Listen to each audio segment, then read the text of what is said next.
here, and I'm sorry it's raining there. It's beautiful here.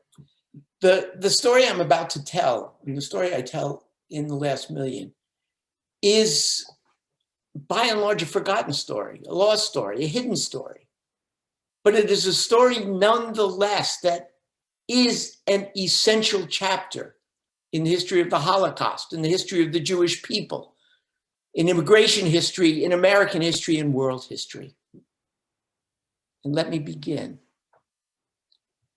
As a historian and an American Jew, I should have known, but I did not, what happened after liberation, what happened after VE Day, what happened after the cessation of hostilities in Europe. I had imagined, and never questioned it, that although President Roosevelt, Congress, the American people had done little, if anything, to save the 6 million, President Roosevelt said the only way to save the Jews of Europe is to win the war. He disregarded advice that by bombing the tracks from Hungary to Auschwitz, lives could be lost, could have been saved. In any event, nothing was done and 6 million died. When the war was over, I assumed that the American people, the American Congress, the White House, now presided over by Harry Truman, would open the gates of America, that Americans would open their wallets, their hearts, and their immigration gates to the survivors of World War II. But that did not happen. And as a result, there is a 3 to 5 year pause between the end of the war and the resettlement outside Germany of 250,000 Holocaust survivors. When the war was over, again, for 200 to 250,000 Jewish survivors, life did not begin. They were moved into displaced persons camps in Italy, Austria, and for the most part in Germany, where they would spend the next 3 to 5 years. When the war was over, Europe was a mess. Germany was a scene of total chaos, total anarchy. There was no police. There were no guideposts. There were no stop signs, no streetlights. The American army of occupation had no choice but to take over. In the beginning, there were 8 to 10 million refugees in Germany. The American army and the British army and the United Nations organization dedicated to the rehabilitation of Europe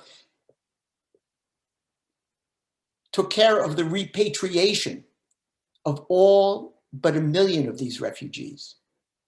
The French prisoners of war and the British prisoners of war and the Italian prisoners of war and the political prisoners and all of the Western Europeans who had been trapped in Germany during the war went home. They went home on American trucks, American planes. There's a wonderful story I tell in the book about a Dutchman who stole a bicycle and rode a bicycle back home. There were 1 million left behind. And who were these million, the last million? The title of my book. Well, some of them were Jews, but only a minority. I am going to try to show you some visuals. The first visual you can see is the Latvians. Among the last million, there were 150,000 Baltic residents, Latvians, Estonians, Lithuanians. They came into Germany only at the very end of the war. In October November, December, in the beginning of 1945. And why did they flee then? They fled because large parts of them, large numbers of them, had in one way or another collaborated with the Nazi occupiers during the war. And they knew when the Red Army returned and the Nazis were thrown out, they would be brought to justice. Sorry to interrupt you, but people can't see the screen share. I don't know why. Can we try just re-screen share? Again. Okay. Everybody just tell me if you see it once we try it again. Okay. Can we see it now? Yes. Okay. The first slide that you see is the Latvians. And again, the Latvians among the last million, and the Estonians and the Lithuanians, the non-Jews, there are no Jews left. The Nazis had wiped out the Baltic Jews. When, as Ari said, his family came from Lithuania, my family came from Lithuania. And if you came from Lithuania, if you're a Lithuanian Jew, your family came here before the Holocaust. Mine came in 1905. The Baltic refugees, as you can see, they are fleeing their homelands. And take a look. They come with wagons filled with their families, their extended families, some belongings, a horse and a wagon, which once they got to Germany, they would sell for a lot of money. They were refugees, but they were relatively well off. Okay, their journey was a difficult one. And in large part, again, they left their homes because they did not want to live under the communists, under the Soviets, and they did not want to be punished, large numbers of them, for what they had done during the war.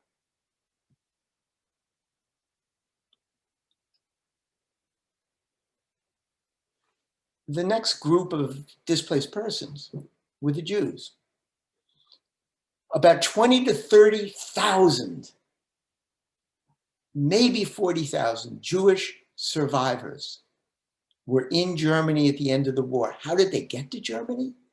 They got to Germany because the Germans closed down the Nazis closed down all of the death camps and the concentration camps.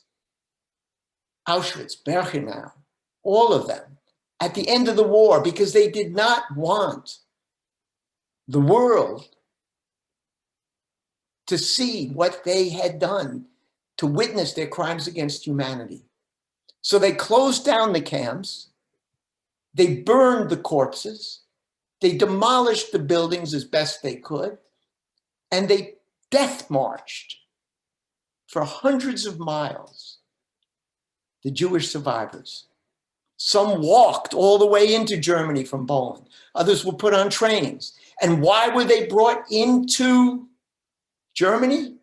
Not because the Germans wanted to save their lives, but because the Germans had decided it made more sense to work them to death in underground factories, in armaments factories, where no one could survive for more than a month or two. When the camps were liberated, the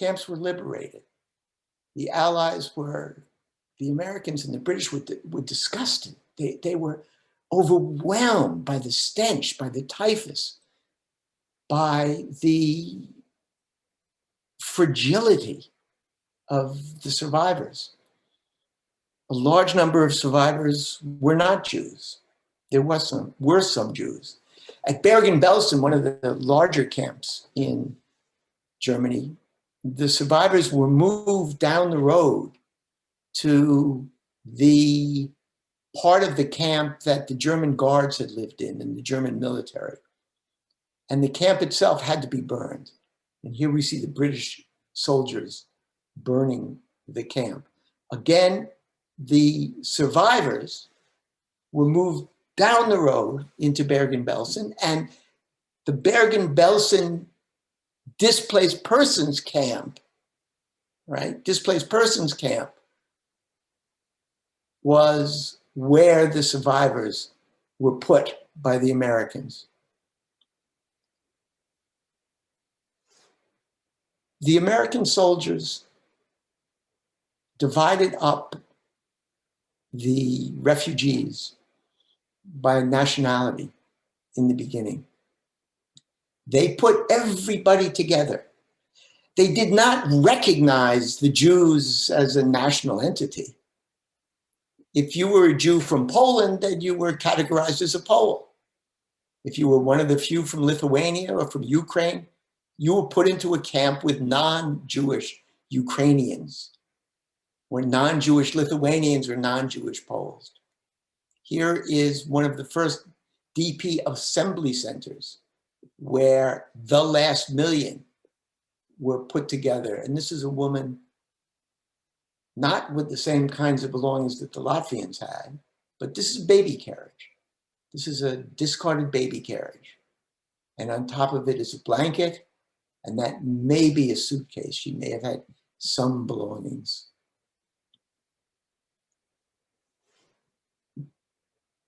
The situation of the Jews among the last million was so perilous, that the American Jewish chaplains who served with the army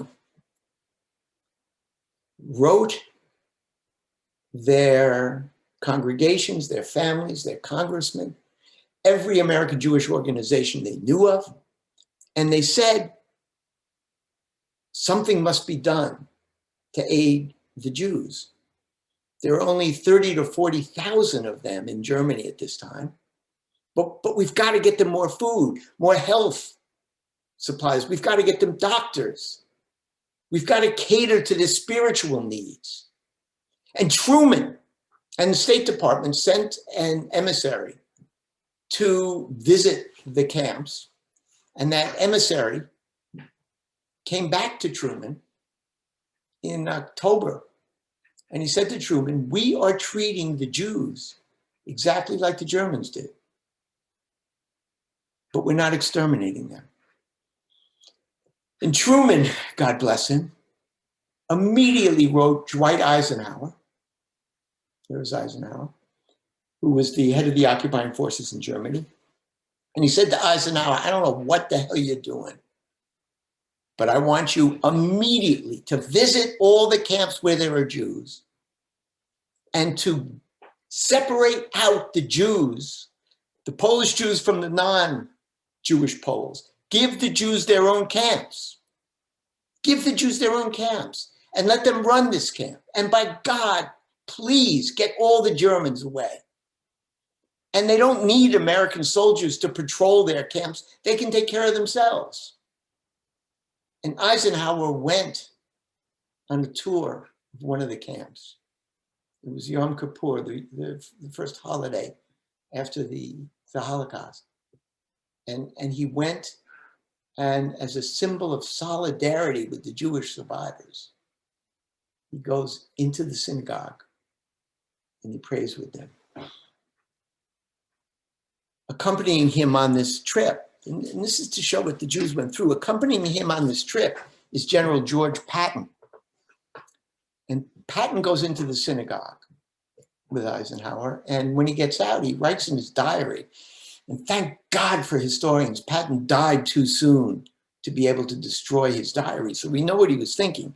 He says in his diary, we entered the synagogue, which was packed with the greatest stinking bunch of humanity I have ever seen. These Jewish displaced persons have no sense of human relationships. They decline where practicable to use latrines, preferring to relieve themselves on the floor. He said some believe that the displaced person is a human being, which he is not. And this applies particularly to the Jews, who were lower than animals. Thank God, Eisenhower was a mensch, was a human being. Eisenhower soon fired Patton, not because of his attitude towards Jews, but the attitude towards Jews sickened Eisenhower. The Jews were placed in displaced persons camps of their own, where they remained. In 1946, I don't know how many of us know this, but 80 to 90% of the Polish Jews who survived the war, it's closer to 90%, survived because they went into the Soviet Union. And they spent World War II in the Soviet Union at hard labor, part of the Red Army. But they survived. And when the war was over in 1946, they returned to, we'll come back to that. They returned to Poland. And they returned to Poland to find that anti-Semitism was worse than it had been when they left. They came back to their homes and their businesses and their farms. And they were told, go away. This is a new Poland. We don't want Jews. There's no room for you. And in Krakow, there was a small pogrom. And there was violence all through Poland. And finally, in July of 1946, in Kielce, there was a pogrom. And dozens of innocent Jews who had returned from the Soviet Union were murdered. And at that point, the Jews began, the survivors began another exodus. The first exodus had been from Poland into the Soviet Union. Then they had come from the Soviet Union back to Poland in 1946, and now they began their exodus into Germany with the help of Brika, with the help of Jewish activists, some from Palestine, some Zionist survivors from Eastern Europe, and some sympathetic American soldiers. And they believed, the Jewish survivors, and there are 200,000 of them who had survived in the Soviet Union, they believed that the only safe place on earth for them, this is what an irony this is, the only safe place on earth for them was in Germany, in displaced persons camps where they would be fed, protected, and sheltered by the American army. This is a center in Salzburg, Austria. These are all Polish Jews. They were on their way to Germany. They had smuggled themselves across the border into Czechoslovakia. They had smuggled themselves across another border into Austria. They had been put up by the Americans and by the United Nations Relief and Rehabilitation Administration in this warehouse, awaiting transportation into Germany, into the displaced persons camps. From 1946 to 1947 to 1948, the Jews, now numbering close to 250,000 with the coming of the Polish Jews, they created in Germany little Jewish communities. They lived in hundreds of camps, mostly in the Munich area. In these camps, and this is, we owe them a debt of gratitude. These are real heroes. Those who had survived the camps in Germany, those who had gone into hiding in Poland, those who had fought with the partisans in the Polish forests, those who had escaped into the Soviet Union, they now recognize that they must and do mourn their families in the 6 million. But mourning isn't enough. They must rebuild a Jewish community, a Jewish people. And in the Jewish camps that the American soldiers visit and that the American philanthropic organizations like the Joint Distribution Committee visit, they are amazed to find what's the first way to rebuild a community? Well, you have babies. And there were more baby carriages. There was the highest birth rate in the world in the displaced persons camps. And they create synagogues and schools, and they teach one another Hebrew, and they resurrect the culture of Judaism. And they are conscious that it is their task to make sure that Hitler does not win his battle to exterminate the Jewish people. Here is at one of the camps a boxing match. The Jewish survivors love to box. These are undoubtedly Polish Jews who had spent the war in the Soviet Union. And maybe the Jews had boxing matches, boxing tournaments, one camp against another. They had chess tournaments. They had cultural events. Can anybody recognize who this is? It's a very young, well, you're all muted, so you can't tell me. But if you guessed Leonard Bernstein, you were right.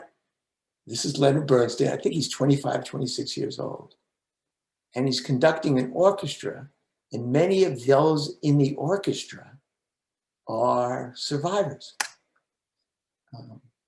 who had, if you were a musician, another irony, you could survive because the Germans wanted to hear your music. And instead of sending you to Birkenau and the gas chambers, they kept you alive to entertain them. Very few survived, of course, but here are some of them at a concert with Leonard Bernstein. David Ben-Gurion visits the camp, one of the camps in 1946. Why? Why? Because he believes, and large numbers in the camp believe, that the only place of safety for Jews is not Europe, but is Palestine. And here he is delivering a speech at a public forum. And he is saying, we welcome you in Palestine. We can't get you there now because the British won't let you in. He said, but eventually, have faith, you will end up in Palestine. And large numbers of the young Jews, they prepare for Aliyah. They build Hakshara, Zionist collectives, and they teach themselves. They teach themselves Hebrew, Jewish history, and farming, because that's what they believe the Jews need most. They also will, when no one is watching and no photographer is there, put away their rakes and take up rifles and drill with Jewish agency, with the Haganah or Mossad representatives, to prepare for what is believed to be the war that's coming with the Arabs. Through 1947 and 1948, the Allies, the British, the Americans, the Canadians, the Belgians, and the Latin Americans, the South Africans, begin to send representatives to the camps. Why?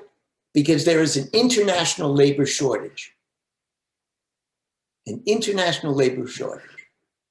And the camps have 1 million people who want to get out of those camps and will accept resettlement. And the governments send recruiters, and they go from camp to camp, and they select. The Argentines need so many people who can work in forestry. The Canadians need people to work on the railroad. Everybody needs agricultural workers and factory workers. The British need nurses in the tuberculosis sanitaria, and they need miners. The Belgians need miners. And who do they choose? They don't choose the Jews. Nobody wants the Jews. Everybody wants the Latvians and the Estonians. Why?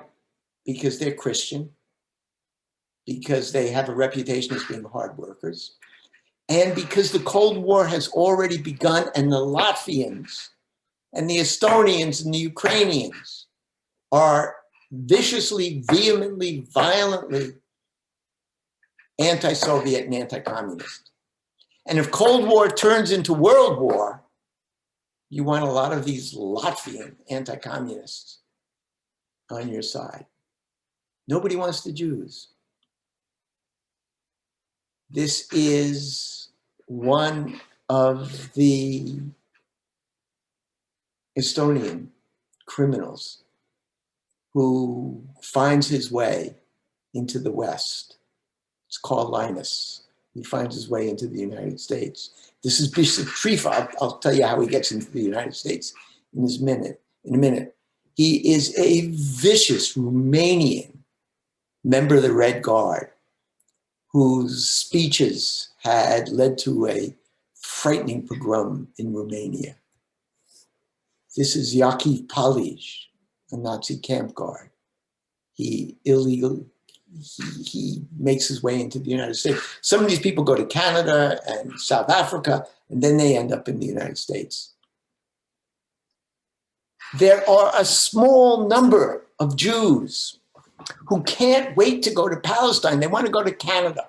They want to go to Australia. They want to go anywhere to get out of Germany. And rumors spread that if you're a tailor, right? If you're a tailor, the Canadians need tailors. They want to build up a garment industry. So if you can convince the Canadians, for example, that you're a tailor, you can get a visa to Canada. So immediately, lawyers, doctors, judges, professors, Jews claim that they're tailors, and they set up workshops with sewing machines donated by the Joint Distribution Committee. This photograph is in my book, and this man's grandson and granddaughter contacted me. They wrote me a letter, and they said, you know, that's our grandfather.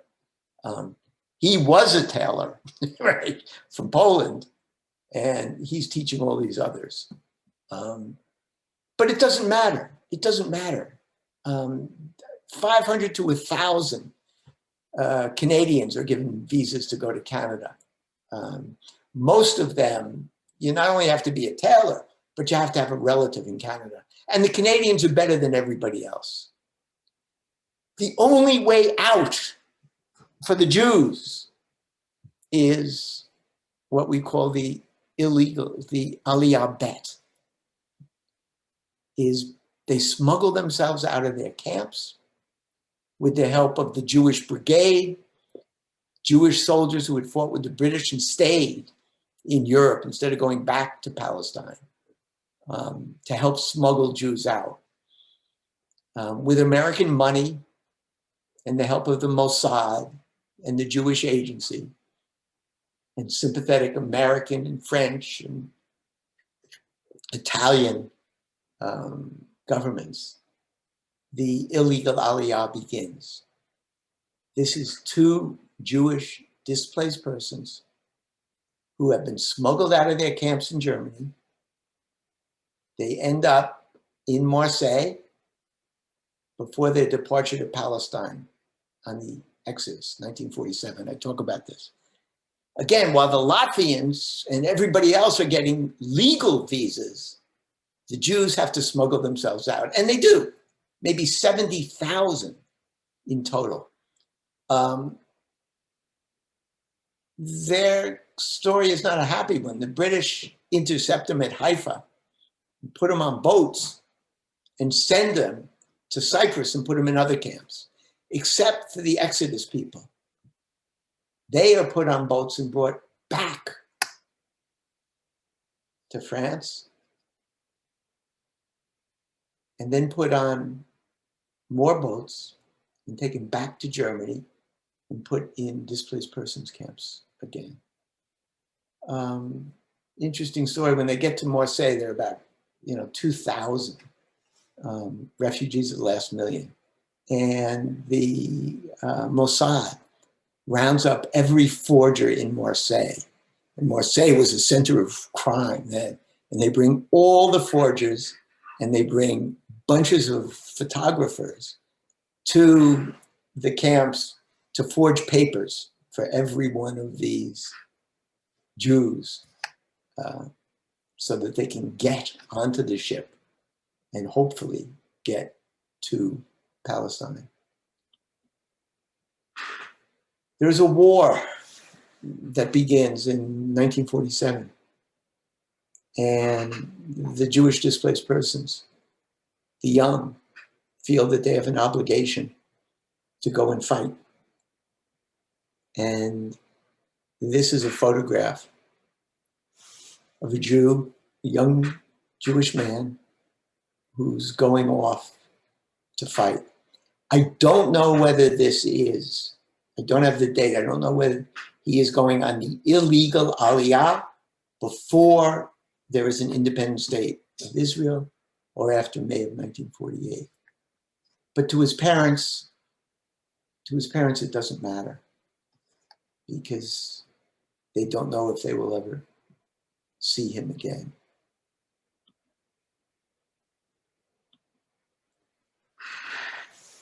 The story that I tell is a story of inhumanity.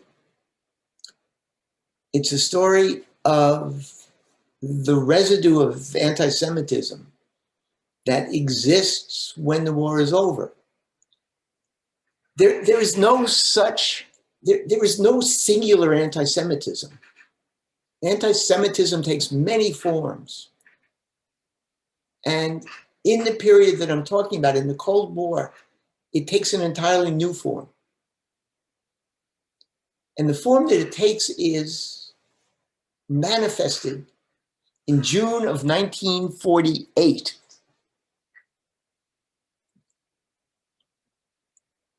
In June of 1948, the Americans' Congress passes a Displaced Persons Act. And that Displaced Persons Act in 1948 and an amendment to that act in 1950 allow the Americans, INS, to issue emergency visas to 400,000 displaced persons. 400,000. But the law is written in such a way as to forbid the issuance of visas to any refugee who had entered Germany in the camps after December of 1945. Now, if you remember from my earlier discussion, 90% of the survivors survived in the Soviet Union, came back to Poland, and didn't enter the displaced persons camps until 1946. So they are automatically barred from getting any of these 400,000 visas. And why? Why? Because of a big lie. A big lie. And what is the lie? The lie is a new version of the century-old Judeo-Bolshevik conspiracy. The Pope blamed the Russian Revolution on Jews. Hitler blamed everything on Jews. The Pope and Hitler, and then the American Congress, made the claim that all Jews are Bolsheviks, and the communist subversion is led and has been led and will be led by Jews. The Jews are subversives, and therefore we got to keep them out of the United States of America. Let me read to you from the congressional record. Ed Lee Gossett, who is a congressman from Texas, says this, and nobody but a handful of Jewish congressmen, most of them from New York, Jake Javits, Manny Sellers, Adolph Sabath from Chicago, they protest, but nobody else does. And here's the big lie.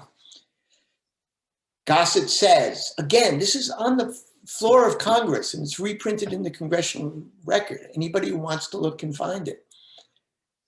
He says, our camps, meaning the displaced persons camps in Europe, are literally filled with bums, criminals, subversives, revolutionists, crackpots, and human wreckage. There can be no doubt, but many of those registered as DPs awaiting passage to America, and though he doesn't mention it, it's clear to everyone he's talking about the Jews.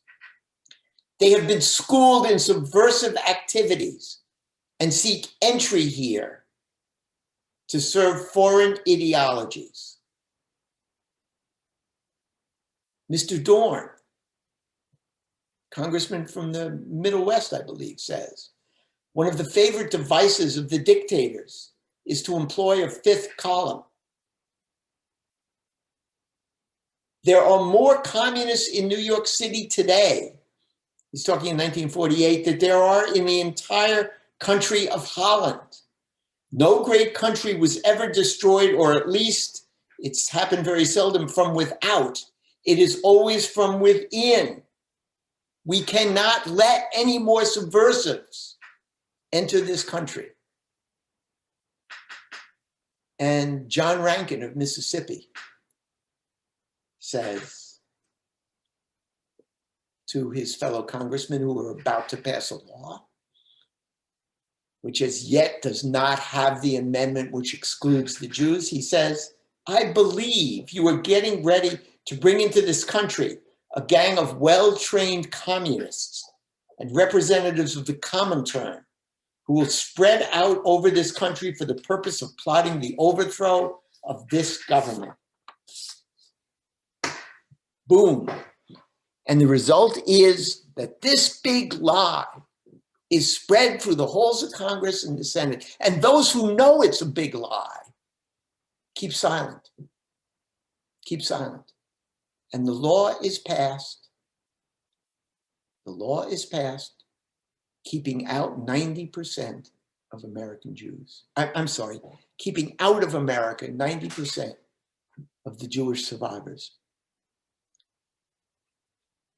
In the end, 55,000 Jewish survivors come to the United States, most of them on forged papers, because they were Polish Jews and had to forge papers to show that they had been in the camps when the war was over. Joseph Berger, a New York Times columnist and editor who was a displaced person, wrote a book. He did not know. He was born in the Soviet Union, and he did not know until he was 21 years of age. And he had to show his birth certificate to get admitted to City College. His mother said, Joey, I should have told you earlier, but you were born in the Soviet Union. And he says, why, Mom? Why did you keep this a secret for 20 years? And his mother said, because people distrusted Jews who had ever been in the Soviet Union. Truman, let me just end now. President Truman knew he had to get the 250,000 Jews out of Germany, that the American taxpayer would not pay for them forever, and that if there was going to be a new West German republic, it could not have in its midst refugee camps with 250,000 Jews. All the other displaced persons had gone. They had been resettled elsewhere. So Truman understood that he couldn't get the Jews into America, that there had to be an independent state of Israel. And when Ben-Gurion read the Declaration of Independence, 4 minutes later, or 6 minutes later, Truman recognized the state of Israel. The textbooks tell us he did it because he had Jewish friends, because he had read the Bible, because he wanted the Jews to go back to their homeland. That may be true, but the essential reason is that in 1948, no nation on earth would accept the Jewish survivors from the displaced persons camps. I'd be delighted to take questions. Thank you. Thank you for writing this book, and thank you for sharing the story. So now we can all read the book, those who haven't read it. I'll ask a few questions. If you in the CSP audience have questions, please chat them, and we'll try to get to as many as possible in the last few minutes of our program. I wanted to thank Linda Spitz for recommending you as a speaker and recommending this book. So thank you, Linda. And I also wanted to, again, recognize my Uncle Trevor Katz. My first question for you is, you are an American social historian. You've written 2 books that have been nominated for the Pulitzer Prize. This is the one that will win. We talked about the third is A Charm, and it's CSP. Why did you write this book now? How does this book fit into your life's work? It doesn't. It doesn't fit in. It took me longer than ever before.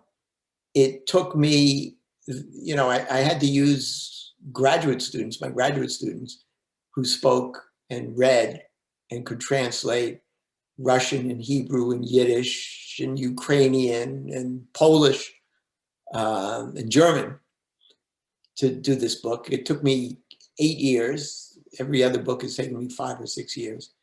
And I did it because I realized that there was there was this story to tell, and somebody had to tell it. Nobody had told it. There are some books, academic books, and there are a couple of books about the displaced persons, but most of us don't know this story. We don't know. It began because I read a lot of Holocaust memoirs. And I read a lot of post-war history when I finished my biography of Kennedy. And I realized that every one of the Jews who came to the United States, all of the Holocaust survivors, 90% of them came in 1949, 1950, 1951. So the question I had to answer for myself was, where were they? What happened from 1945 to 1949? Let me read. This is from a man named David Nasaw, who is he's a Nigerian British historian at the University of Manchester, and he says, "We look to history for warm baths to feel comfortable about our past. Facts struggle when they are up against myths that are so potent."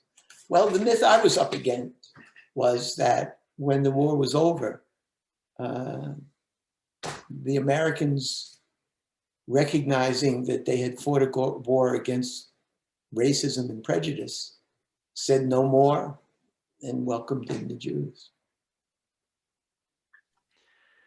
I wanted to mention, you had mentioned, and I put it in the chat, that you welcome people to write to you. I gave them, and I'll do it in a follow-up, your email, so they can write you if the story resonates with them in a personal way, where they connect. We have someone actually who was born in a DP camp that is in the audience that I saw. She chatted me. But if you have stories, if anyone has stories that relate to this story and you want to share them with David, I sent you the email, and he's happy to read them. And I think we talked about the chicken egg, which is there are many things you learned that you didn't know when you're writing the story, and you're looking forward to learning more. Can you tell us if what you've learned so far from some people who followed up? Let me tell you one wonderful story. I'm communicating with a woman who at some point realized or decided to search out her family. And she went to the Erelson archives at the Holocaust Museum. And she spent a long time there, and she discovered that there was an aunt who had survived. And the aunt had gone to Israel, then come to the United States, married, had children, and that she had cousins somewhere in Arizona. So she immediately sought out this aunt. And she found that this aunt was not her aunt, that this person, that her aunt had died at Auschwitz, and that the person who was on the record as having come to the United States was an imposter who had bought her name because her aunt had been born in Germany. And if you were a German Jew, you could come into the United States under the German quota. You didn't have to wait for special visas. So she discovered, to her horror, after first finding that her aunt was alive, discovered that her aunt had died and that there was an imposter who claimed to be her aunt. That's one story, and there are dozens and dozens of people who have contacted me, a lot of them just trying to figure out what went on. One woman contacted me and she told me, I discovered when I was 75 years old that I was really 77. And she tried to figure this out, and I helped her figure it out. She'd been born in Poland, and her parents did not want anybody to know that she'd been born in Poland. Because if she had been born in Poland, then the family would not have been in the camps in 1945 and would have been ineligible for the special visas. I've also been contacted by Latvians, by Poles, by Ukrainians, all of whom, or many of whom, are unhappy with my story. And many of whom are have learned a great deal. But it's a difficult, these are not, how can I put it? This is a rewriting of history. And this is a rewriting of history that is, for many, and certainly for me, horrifying. Can you imagine what it was to discover, and this happened in the 1970s, that of the displaced persons that came to the United States under the 1948 law, there were more anti-Semites, more Nazi collaborators and sympathizers than there were Jewish survivors. And this is because of the big lie. And it was not until the middle 70s, that Congresswoman Elizabeth Holtzman and a number of New York Times reporters opened this story. And once they opened the story, and the INS, they confronted the INS, and the INS said, yes, we have a list of Nazi collaborators and suspected war criminals who came into this country as displaced persons, but we've done nothing about it. Once the Americans did that, the Australians, the Canadians, the British investigated, and they found the same thing, but it was too late. It was too late. For 30 years, these Nazi collaborators had been stuck, had survived and led good lives as Americans. And I thought genealogy was tough for my family in Lithuania because they also changed their birth dates or didn't have birth dates to get around issues there. So now I see where people are very challenged if their families come from this part of history. So you've explained that, and I appreciate that. And I appreciate the challenges there as well. And the underside of the story. Sabina wants to know which countries did accept the Jews. Were there any good countries? I mean, besides Canada that you mentioned, where did Jews get into any other country besides Israel?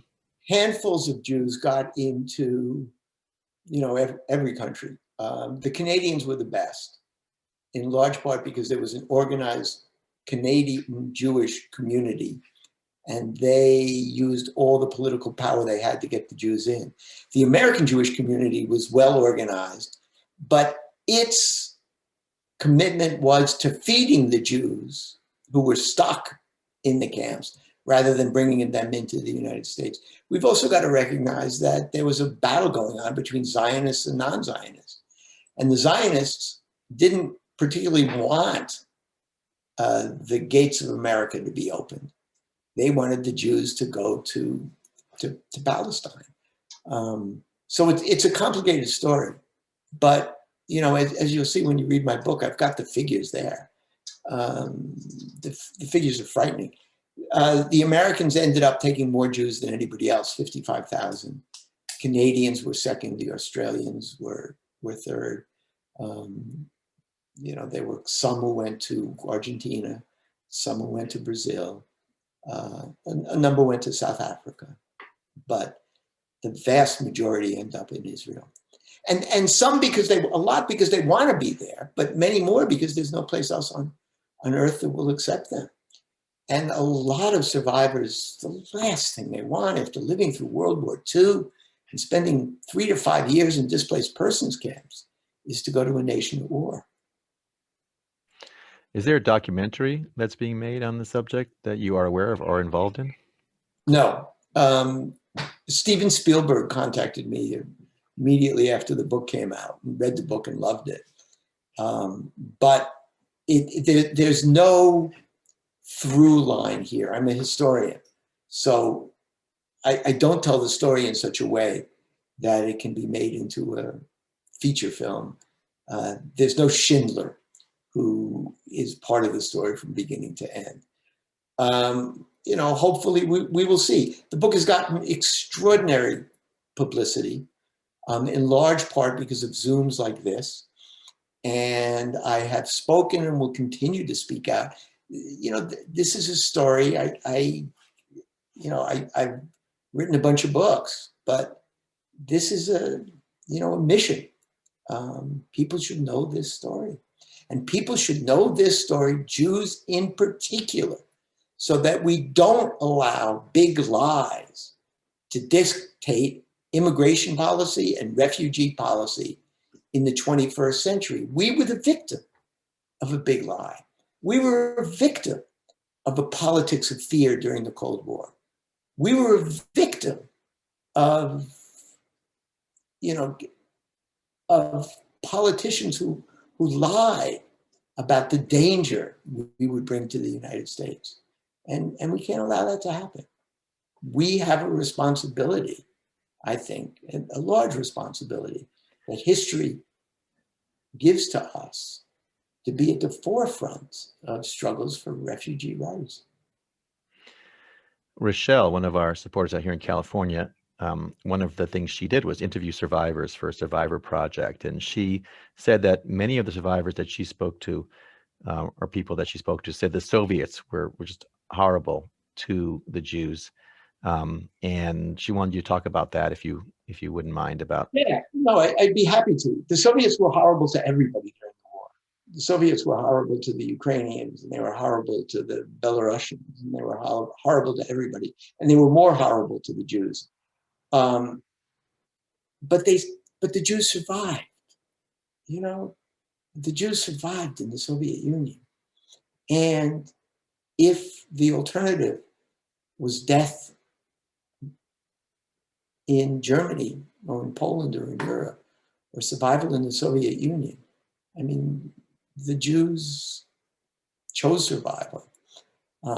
It is only after the war that Stalin and Stalinist anti-Semitism takes over. In Lithuania, when you go to Lithuania today, as I did, in Latvia, you see all the Jewish cemeteries are, there are very few Jewish cemeteries. Why?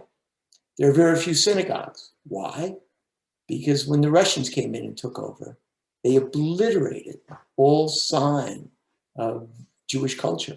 They took the gravestones and made them into paving stones. They tore down the synagogues or made them into some sort of community centers. They were enemies of Zionism. They were enemies of religion. They were enemies of Judaism. Karen wants to read more about the articles from the New York Times in the 1970s.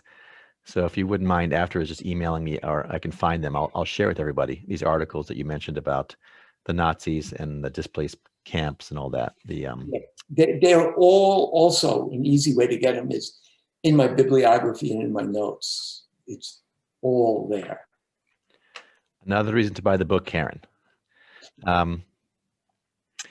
Let's see. Linda Spitz says she believes that there's a documentary called Aida and has some footage of Jews in DP camps. It's on Netflix or Prime and a good family story. Great film. Yeah, I recommend it. And people are referencing that they were resettled by Hayas and they were good organizations. Some people say they can't hear me. I assume people can hear me because I'm actually at my office with my better headset. So hopefully you can hear me. And people are sharing other DP materials as well. What are where do you go from here? So now you've finished these books and this book. Are you going to dedicate your time now to this book for a while? Are you now focused on a new story? Is it a new story related to the story, or are you going back to American social history? Yeah, it's first of all, I'm doing a lot on this book. I'm doing a couple of Zooms a week, and hope to do more. Hope to do as many as I can to as many groups, large and small. But I begun a new book because part of the false memories, the big lies in American history concern the veterans of World War II, the veterans who were traumatized by what they saw in the camps, and the veterans who fought in the Pacific and came home to a nation. Tom Brokaw's what can I say? Tom Brokaw's a wonderful broadcaster, but he's not the best of historians. And the greatest generation, I just read a book by Andy Rooney, the former CBS guy. And Andy Rooney said to Tom Brokaw, every generation is the greatest. But if there's a greatest generation, it's the American Revolutionary generation. So I want to talk about what these veterans went through, the challenges, the crime, the divorce, the anti-Semitism, the lynching of Black veterans. And I want to retell the story of the United States in the same period, 1945 to 1948, 49. Before we leave the subject, Howard has been patiently waiting. He asked me by email and then by chat about Vaad Hatzalah. I don't know much about it, but I assume it's a group that was involved with helping displaced persons. I don't know whether it's an American group, but he wanted to see if you had any thoughts about this particular group and their actions at this period of history.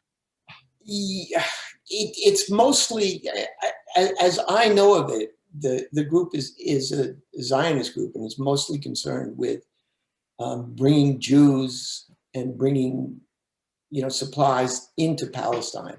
There were a large number of American Jewish groups who facilitate both the illegal Aliyah and the legal Aliyah after the Declaration of Independence of Israel. So the Americans did their part. I don't want to say that they didn't, and the American Jewish community cared. But we've got to understand our history, and Holocaust consciousness, such as we know it today, is absent for the first decade and a half, 2 decades. It's not until the Eichmann trial in the beginning of the 1960s that the American public, including the Jewish public, begins to attempt to come to terms with the Holocaust. And, that's a reality that we should face. I will say, because I know we're out of time, that I really highly recommend this book, The Last Million. Buy it, read it. It is very well written. You don't get nominated for the Pulitzer Prize twice if you're not a great writer. And this is a great, very well written book. It's got some pictures that we saw in here. It's got the bibliography, though I will share in the follow-up some of the resources that we discussed today. And just wanted to thank you, David, for being with us for CSP. I wanted to thank Linda for recommending you. And thank you for bringing this part of history to us. I think many of us didn't know it, or if we did know it, we didn't know the details that you shared and know that you do share in the book. I urge you all to go out and read it, and we look forward to your next book. And wish you good luck. We hope Steven Spielberg calls back with his idea and you help him out. Yeah. And make it into a film so more people learn about this. And if so, we will all be at the red carpet. We will, you'll save us 1 or 2 seats. We'll raffle off to CSP donors. I know you'll do that for us, and it'll be a win-win.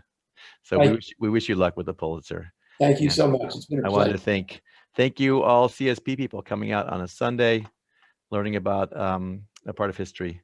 It's very important to know. I hope you'll share it with other people. Wishing you a Chag Sameach, a meaningful Shavuot, and let's hope we get some peaceful outcome very soon in Israel. Thank you, everybody. Take care. Be safe. Chag Sameach. Thank you, David. I'll be in touch shortly. My pleasure. Bye. Good to see you. Bye, everybody. If Deb Schubach is there, I got your very nice note, so thank you for the email. Take care. John Bindi, thank you as well for your recent support of CSP. Much appreciated. Very much. It's very generous. Okay, Ed, go back. It's nice in Boston. Go outside. Run around. See you guys soon. Bye.